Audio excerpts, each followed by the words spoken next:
Вітаю всіх. Отже, нам зайшло Вулкан 400 після ДТП.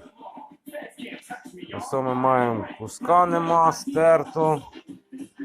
Тут у нас, якщо бачите, сколи. Прямо кусок вивернуло. Так їздять водії. Відповідно, мотоциклісти, як завжди, або підрізані, або страдають. Кофри а-ля Харлі Девідсон. Варіант був колхозний, ми його трошки переробимо. Ось такі от завіси в нас. Пан сам склепав. Це є епоксидка, наскільки бачимо. Ну, стерто гарно.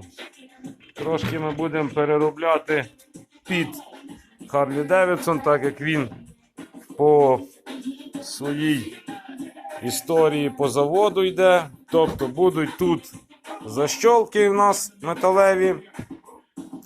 Ну, сюди ми поставимо економ варіант.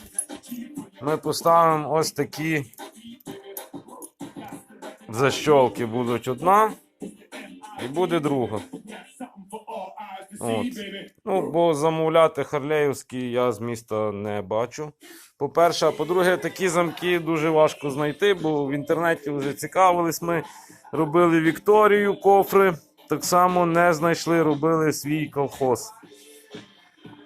От. Ну, в принципі, буду вам показувати далі поетапно, як працюю, що роблю. Буду радий коментарям, підказкам. От.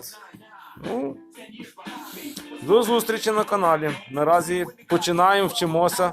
Наразі так.